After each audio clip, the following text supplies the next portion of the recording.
share, and thank you so much for being patient and staying on for the last panel. I promise you it's going to be very interesting given the incredible minds that we have. We all like to save the best for the last, so here we go. Just to set some context about what we're going to discuss over the next 30, 45 minutes. There's been a rapid evolution of the drinks retail space in India. It's even taken a lot of us in this room by surprise, whether it is experiential, events built for consumer, whether it is the consumption, which is estimated to grow by 70%, which is driven by, that bulk middle income groups in India. Our liquor shops are getting, swankier, more experiential. So the B2C side is definitely getting experiential. I may be a little bit naughty and counter the previous bit on the regulatory bit. The flip-flops are a bit tricky. So next 45 minutes, if we could just get your views on how we're faring overall, that would be fantastic. Vishal, I'm going to start with you. India's alcobev, industry is one of the biggest in the world. Not only do we have like this influx of a huge drinking audience, as a legal drinking audience in the country, we're estimated at a $50 billion industry. We're showing a healthy 12-13% growth by 2025. For the most parts, and please correct me if I'm wrong, whiskey and beer have been the largest, movers and shakers of sorts in India. Is the market potential for these going to continue, holding dominance, or do you see any other growth trends or disruptive innovators in the 2 years to come? Hi, I hope I'm audible. If you see the top 10 alcobev companies in the world, right, you'll see that most of it is dominated by beer, right? So of the top 10 companies value-wise, you would see 7 to 8 of them are beer companies, 2 to 3 of them will be spirit companies, right? So the trend for whiskeys and beer, brown spirit I'm saying specifically because of India scene, will not go away. That trend is only going to get strong, right? But what is happening is right now the market is expanding, right? So because of that, new spirits which are right now in the nurturing phase or in the growth phase will make more space for them in the future. We've all been seeing the craft beer scenario which has been there in India. So many of craft beers companies have come up, they are experimenting, so they are finding a space. Premium alcohol, if you see a lot of these high value, high priced, age statement whiskeys, specific niche products being imported into India, right? So they are finding a space right now, which is a growing category. RTDs, cocktail mixes are finding a space right now in India, right? Which is also again a growing category. You see there is a resurgence of Indian spirits. If you see what has been traditionally brewed in regional spaces across India, because if you see what we import is IMFL, right? Indian made foreign liquor, but that is not Indian liquor, right? In Maharashtra, I think they came up with a policy which this is IIMFL for this thing, indigenous Indian made foreign liquor. Still they called it foreign liquor, I don't know for what reason. So if you see them, now Toddy, Feni, the liquors from Rajasthan, other places, Mahua, these all are getting their space on the shelf. So these will also be bringing up and taking a space going forward. And what you also see is the health space alcohol, right? Low alcohol content products, no alcohol content products, brands which push sustainability because which are connecting with the new age millennials. So overall, though these two major categories, what you speak about, beer and whiskey or spirits has a space, there is a lot of these new categories which are building up. So you have to give them the next 4 or 5 good years for them to either expand the market and then take a share, or replace some part of the drinking culture with these new choices. So that is what I think. That's amazing. Thank you so much. I'm going to pick upon one of the things that you mentioned, the premiumization angle. And Smriti, this is for you. We're assigning a larger part of our disposable income towards drinking and also the experiences around it. There's a purchasing power that enables it, right? There are a lot of data points that are suggesting the premiumization of our choices. So whether or not you and I are drinking a lot more, we're definitely drinking better. I'd love to get your insights on this. What are your observations of this consumer behavior, whether that is at home or when we're going out? Are you noticing the premiumization of our drinking consumption patterns? Hello. Okay. So I think I'm going to take off a little bit from what he's saying, right? Premiumization happens in two ways. One is you're consuming the same liquid, but you're premiumizing and buying something better. The second is you're buying another premium product in an adjacent or a nearby category. And I think both are happening. We're going to talk about the second one because he touched a lot about it. So if you look at agave, like that's a great example. The average ticket price of agave is probably one of the highest in spirits categories. Given the demand-supply ratio, people are able to maintain it and sell it at that level. The agave volume for the first 4 months of this year is equal to the volume that it achieved all of last year. So it just tells you how fast it's growing. It's here to stay till the supply runs out, and then there will be something else and something new. But tequila is a great example, right? Where people are premiumizing, they're drinking what they were drinking, but they're drinking other spirits as well, such as the tequila. That's one example of premiumization. We're certainly seeing that happening. The second example of premiumization is occasionality. So you are drinking better the few times that you drink, but you're also picking occasions when you're choosing to drink better. So in not all occasions are you necessarily choosing to drink better. One big trend that we've seen, whiskey, biggest trend. One big trend that we've seen that when people are drinking at home, they're drinking better. When they're drinking out, because of the pricing, that on-trade provides, they're drinking the base cues. So they change what they drink basis where and how they're drinking it. More intimate circles, you pull out, the better bottle of champagne. Outside, you'll pop a sparkling or a Prosecco. So all of this, and hence the consumer getting very diverse, they know that they can drink different spirits and wines in different occasions, is also leading to premiumization. No, that's really interesting. I remember, I want to say 8 years, 10 years back, my experimentation with alcohol would show more when I had to buy it, more at when you're traveling. So meaning which at the airports, you were picking and experimenting with new brands. And now I see the shift that is happening where the at-home experience, most definitely, like you said, what you serve in intimate circles is, changing. So Kinder, I'm going to bring you in, at this point. There are countries that have created, revenue streams by building tourism opportunities around this industry. So whether that is, these winery visits, these distillery tours, harvest season celebrations, awards, cocktail, festivals, so on and so forth. Is there something that the Indian alcobev industry could adopt from these models that we're seeing to build a more compelling case for ourselves here? Hi. So, excuse me. So this has been very, very successful across the world.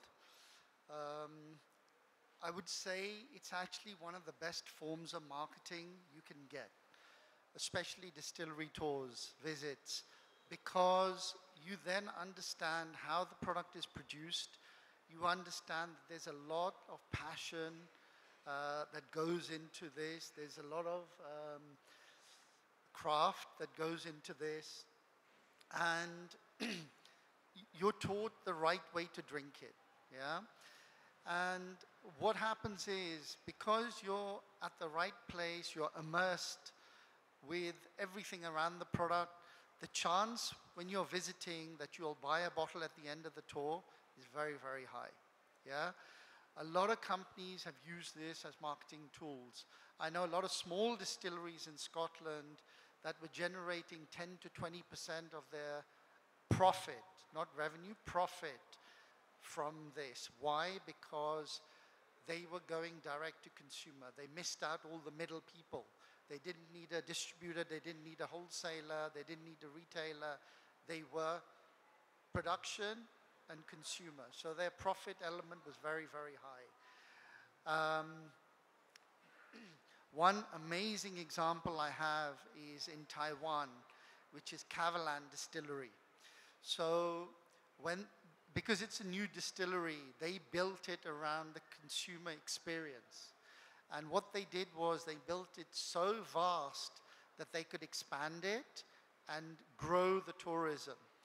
So believe it or not, an average distillery in Scotland that is open for visitors maybe gets 50,000 visitors a year.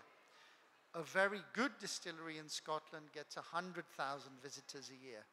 Kavalan in Taiwan was achieving 1 million visitors a year. That's insane. Yeah? What I actually liked about their philosophy was they were not open just to the public. I know this would probably not be possible in India, even in the UK, but they actually brought children. They brought school trips to the distillery. Why? Because they wanted to educate them from a very young age that alcohol is not just a fun drink.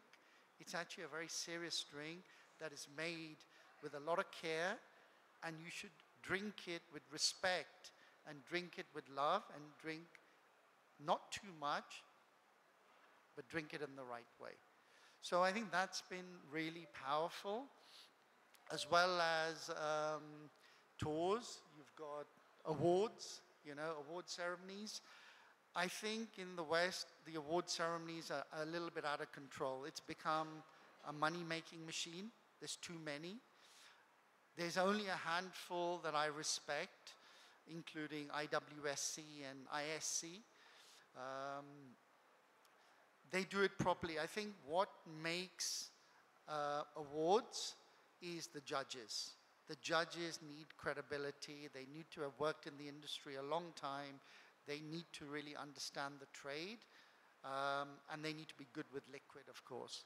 So it's good both ways. I mean, having an award system is a profitable business because people submit, they pay, and then if a brand wins an award, it gives the brand a halo effect, which is very powerful. I think consumers love being told. The average consumer wants to know that this product is good.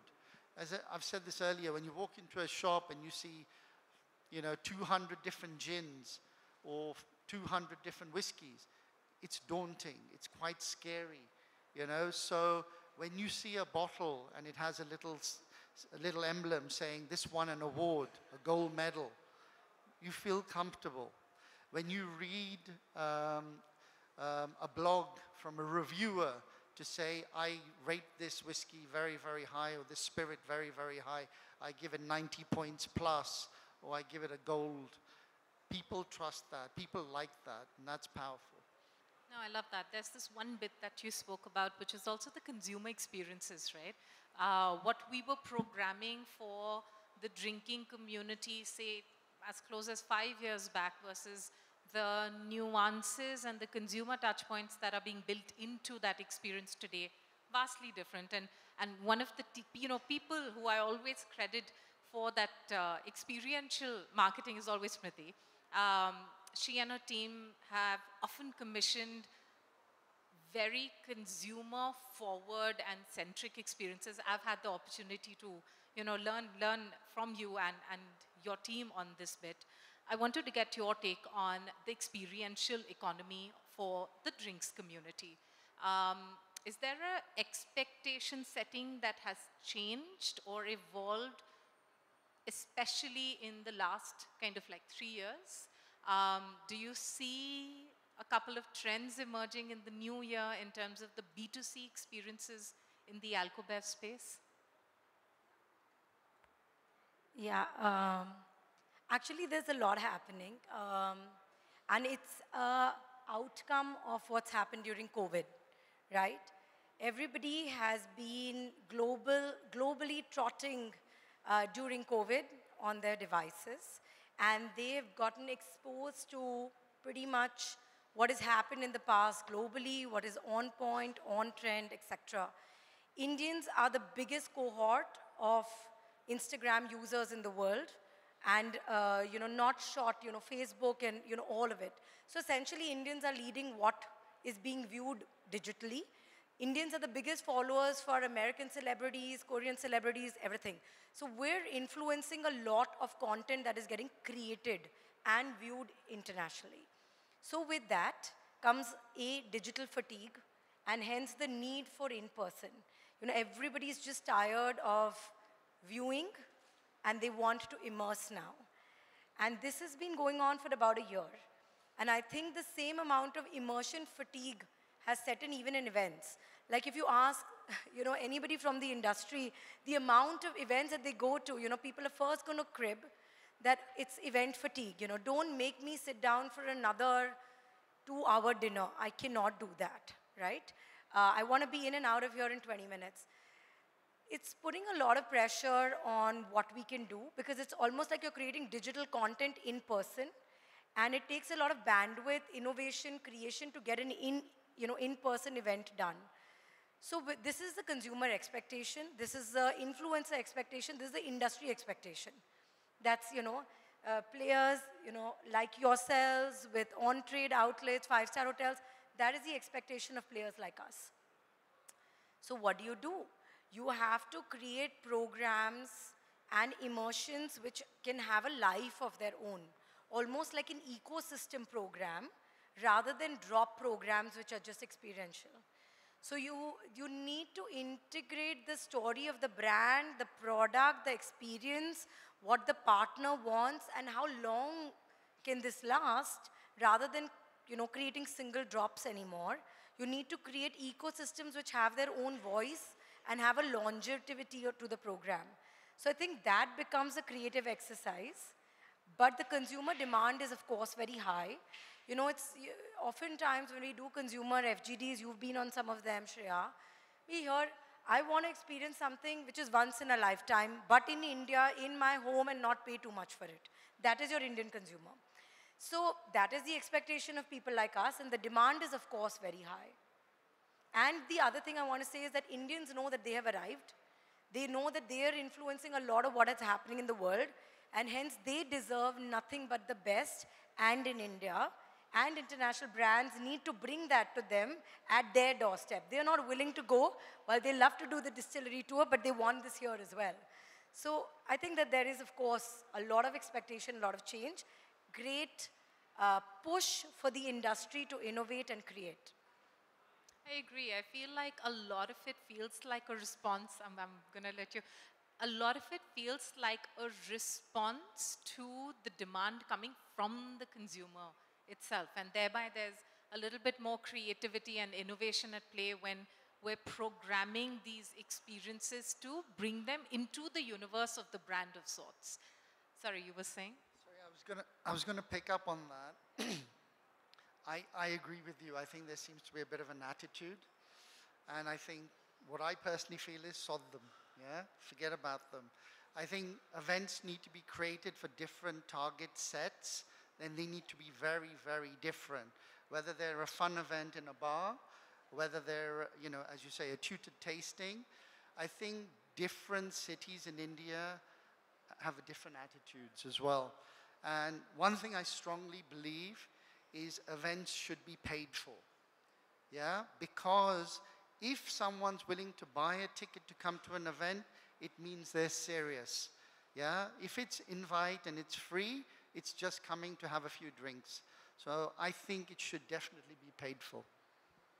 That's really interesting. Can I bring you in at this point? Because we're talking about like the for consumer experiences side, right? And there's another aspect and touch point where brands get to interact or possibly tell the story to the consumer. And that's, the retail stores. And I live in Delhi. Delhi and Gurgaon in the last few years, there is a dedicated, focused, kind of strategy that is at play at a lot of these retail stores, right? It's becoming a lot more experiential, very tasteful interiors. The end-to-end, the minute you enter the doors to the billing, that entire experience has changed for the consumer. Could I get your view on whether the modernization or the immersive experience within that format, is that converting into volume growth or sales? I would like to part that question in two parts. I would give you an owner's perspective and I would also give you a consumer's perspective, right? So it is better to understand that in a larger view than just from one side. From a consumer perspective, the common things everybody have heard, wider product selection will be there, better consumer experience will be there, knowledgeable staff will be there for you, right? Brand such like they are a brand owners themselves. So brands get a better way to visualize their products, right? Branding spaces are created. That is there, right? From a government perspective, a larger store is expected to be more compliant because of the bandwidth he or she deploys within the store. So if the government expects a much wider compliance out of that store compared to a regular store, right? And from a consumer perspective, it creates loyalty. Forget everything else that is there in a large format store. You said all this, right? What will all of these lead to? All of this will lead to you going to that store, right, to buy. Because normally alcohol retail is a 500-meter catchment game. It's a convenience product. Out of 25 days a month, you would go to the store next to you. 5 days a month, you would want to discover a new brand or travel with friends, make an occasion, buying an experience which you want to create, but not at the cost of convenience. 25 days is convenience, right? Now, from an owner's perspective, if I say a 3,000 square feet store will sell an X amount for me, a 30,000 square feet store does not sell me 10X. My overheads go high, my return on my investment is not the same. We also need to stand out in the market. That is a challenge for us, no matter how restrictive or open the environment for retailing right now in India is. It is a competitive space. There is a lot of revenue streams within the alcobev space beyond just the retail margins, which we can encash if we are operating a large format store. Customer loyalty is something which we also targeting out of a large format store.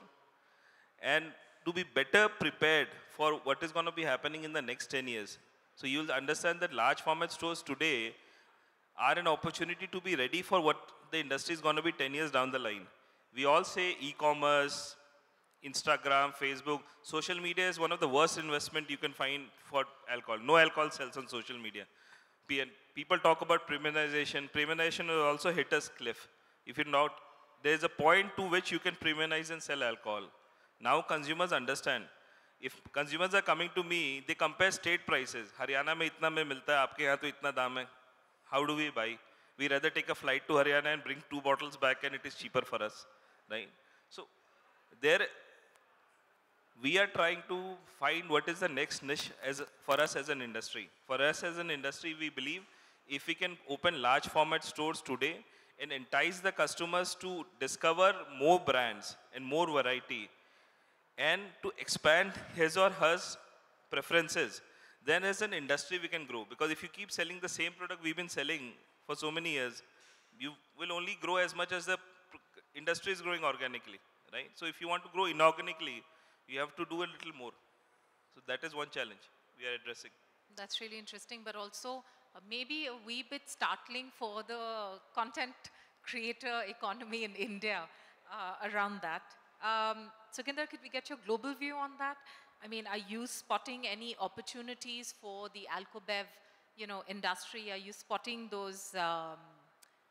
Where are we going to see massive returns on investments? Are we seeing that, on trade, retail, at home, influencer marketing? What are we feeling? Look, I agree that I think with our experience was the when COVID happened, yeah, we created online courses, yeah, and they were so successful. We run a very successful event called Whiskey Show, Rum Show, Cognac Show. We had to make them virtual. So we did panels like this, but they were purely virtual. People could order sample packs, and they were doing the tastings with us. They were so successful. People were on their phones 24/7 because they had nothing else to do. I think when COVID finished, social media became quite unsexy. And I agree, it's actually really boring at the moment. Nothing has moved on. So I think it needs to be a balance of lots of different things. India is a new market, as I said. I think you've got to do lots of different things. One thing, when I look at retail, I see these new shops. They look beautiful, but I don't know why I feel like they're paid for shops. They look like shops. It could be duty free, if you see what I mean. And I think what I like is standalone shops where the person has done it from the heart. You understand? Yes, profit is important, but you need to support the small brands. You need to grow the small brands, and that's where loyalty comes in. Customers say, wow, they introduced me to a beautiful product. I love them. I'm going to go back to them. And that's really how you build loyalty. Okay, fair play. I'm a wee bit conscious of the time ticker in front of me. I'm going to try tighten this because I would love to open it up for any questions from the audience, if any. But before that, if we could kind of like go, round. I want to ask two quick questions. One is, as per you and your kind of like cutting edge insights and observations, if there's been like one key challenge that you've observed that has kind of set us back by 2 steps, maybe in the last 2-3 years, if there's this one thing from a challenge point of view. And then on the flip of it, if there's been this one remarkable aspect that has led to the India growth story in the alcobev space. Could I get your, if I may start with you, one challenge, one growth bit? As I said earlier, I don't really understand the Indian market in terms of rules, regulations very much. But one thing I definitely don't understand is the disparity between state to state in terms of taxes, penalization if the product is not bottled in the state and imported from the state, which is only a city which is only 100 kilometers away, but because it's a different state, they have to pay an extra tax. I don't really understand that. I think it seems very unfair. I believe Delhi has its own challenges with certain taxes, and Delhi has, of course, a label registration. I'm guessing the barrier to entry for a small brand to register, especially in somewhere like Delhi, it's disgraceful. I really think it's disgraceful. Yeah, it's obscene. How can they start? So for me, I see that as a really sad challenge. The previous speaker, this is something they should be fighting for, completely. And positive, I think, look, I think lots of exciting things are happening now. As I said, the craft scene has started. I think the guys who have started, they have a lot of hard work. But these guys are going to open the doors for new people. People will say, wow, they did it, they didn't, but they did it, we're going to try. I think that's exciting, There's a lot happening, in craft beer. There's a lot happening now with wine. We have Sonal, first master of wine. We want to see lots more. We're very close. I feel we're very close, but far. So I'm going to try and present a little bit of a consumer view. I think one challenge which exists in this sector and will continue to exist is lack of transparency and information for consumers. Given the guardrails around it, you don't know where your craft whiskey will be available. You don't have a view on it. Hence, you can't define your consumption pattern. It's a lot of lack of clarity for a consumer. I think that continues to be a big challenge, and it will continue to be. I think from opportunity perspective, I think it's time, a lot of brands or a few brands have done it. I think it's time that really fantastic quality products now from India now become global. I think that time and that opportunity is very ready, and we're developing our capability, we're developing our consumer base to find the financial sort of horsepower to actually focus on exports and take some of these globally. I think that's a very big opportunity that India is sitting on. As a challenge, one of the biggest challenges facing the industry is the high taxation and regulatory framework. I mean, states are not allowed to sell to each other. As an entrepreneur, if I set up a factory, my geographical restrictions gets limited to the space, maybe a state, two state where it is. Um, Licensing is an issue. Constant changes of policy every year is an issue. How do you strategize in a market where 5 changes policy happens in a year, and every time you have to again re-strategize your entire value chain from import to retail to distribution of a product? Right.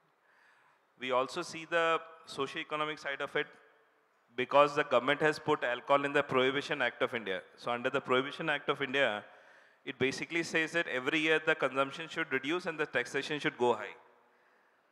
So we would want to make the government address that, though there is, as we speak about, there is a lot of economy that we do generate and employment we generate. We have to understand the government point of view also that economically they might be benefiting the alcohol industry, but the other economic impact which it has on the sector is health issues, reduction of high working hours at firms, right? Productivity goes down in any consumption, high consumption driven state. A very good example would be that Russian market, if you see, and have vodka has done it for the last 30, 40 years. So I understand the challenges for the government. I understand the challenges for the industry. I believe as a whole, we should find a balance and not just push the government also for high volume, but we should also push the government to make sure that the policies are in favor so that someone can look at investing in this sector and earn out of it as a long-term perspective, not the next policy change will close down your factory. So that should not be a thing, right? And as an opportunity, what I believe right now is if you see the new craft drinks or the specialized alcobev that is getting generated, new flavors, new varieties, especially those products which were previously getting imported into India, you see equal quality products right now getting developed in India. Nobody thought somebody would be making an absinthe in India a year back, right? Somebody is making an absinthe in India. So idea is to encourage these kind of entrepreneurs and to have policies supporting Mr. Sukhvinder, where small craft manufacturers are given a different treatment to import their products into states compared to a large manufacturer. That is one thing which state government should support, where not everybody is the same, right? If there is reservation in the political system to support certain people who are backward, then you also understand there should be some kind of reservations for smaller companies, so they also have an equal footing in the larger market. I think the common kind of like tenor here has been maybe making this maybe a little bit more friendly for business and the regulatory flip-flops to, markedly go down. And then the positive stuff is that we all seem to be very shared in the sentiment that there is great innovation at play. Maybe just, I love the word that you used, which was the horsepower, now to kind of like blow that story up, which is really interesting. Before we all kind of like go, and help contribute to that volume story for the alcobev industry, are there any questions you have? While we are discussing these challenges, so how do we see e-commerce as an alcobev space as a challenge for any of the panelists, please? Is this a challenge? Look, e-commerce is the future. Here it is a challenge. Yeah, that's a problem. All the largest drinks retailers in the world have have a very, very strong e-commerce challenge, e-commerce presence. Even in Asia, which has been a very late adopter, like China, Hong Kong, it's growing through e-commerce. Yeah, China has 25% of its sales through e-commerce. Make sense? So, as I said, I don't know what the rules and regulations are. I don't know if you're allowed to at least have an online website, and even if it's only for click and collect, I think it's important to be ready, you know, and it's for, you know, the organization behind Wines and Spirits to be petitioning. Whether it's even just shipping within the state, that's simple. Why is that not allowed? That doesn't make any sense. Yeah, cross-border has complexities, I understand. Every state has its different tax regime, but at least let everyone ship within the same state. You know, we were talking about the tax regime. My understanding is sometimes Scotch has an advantage over Indian spirits from state to state. In America, for example, the small craft brewers and wineries get subsidies or lower tax regime to be able to enter the market compared to the big boys, and that's very important. You know, it's important to protect local trade, local businesses. Just if we take a step back, even before e-commerce, let's just talk about home delivery, right? And some states have done this. So the barrier there is actually the chain of custody for the bottle, right? Essentially, that's the chain of custody of the bottle. That's the reason we've heard from many states why they don't want to do home delivery. I'm saying let's not even go to e-commerce. But I feel like the first step to that is home delivery, where there is, you know where the product is coming from, you know exactly where it's going. It's a matter of the chain of custody and the acceptance on ground. If we're able to solve for and convince, which in itself is a very big task. So that, I think, is the way to even move towards e-commerce. If you talk about what Swiggy is doing in West Bengal, which is one of the states where home delivery is allowed, should ask them. Their beer numbers are mind-boggling. So, you know, there is a lot of potential there. It's about consumer convenience, but I have no answer on how that gets convinced, right? I think that's the piece. I would like to put a little focus on our side of India, Northeast. Though it's a very small part of India, the policies that we have are much more friendlier towards the industry compared to what I keep hearing from rest of the country. As you, Mr. Joshi, wanted to understand how to do a successful e-commerce model within the alcobev space, I would advise you to see something which the Assam government is doing right now. We have an online model for selling. We have home delivery, right? How does the online model work is, it's a marketplace. Instead of, the problem begins when you give an award for an e-commerce to one licensee and one person who is very well staked. He'll open 500 vehicles, warehouses, and then he takes over the industry. Since it was always a restrictive industry, and the investments that have gone into keeping up the industry has been higher, right? So people of various backgrounds have been part of the industry. A lot of political background is also involved within the alcobev distribution, retailing, manufacturing space. So they have always had a restrictive view of opening up the industry to e-commerce. So within Assam, what they have done is they've opened a marketplace. You can go online, you can place an order, and whichever is the nearest store next to you, your location gets listed, and that order gets passed on to him, and he is allowed to deliver that order to you if he is in stock.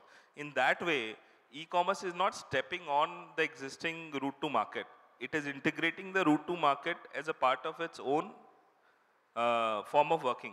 So that model is working very nicely for our markets. So we are selling online through that model. We are home delivering. That is another space that we have been doing it, right? And it's working. So I don't know if the rest of the India can do that, but in our side of the country, it's working.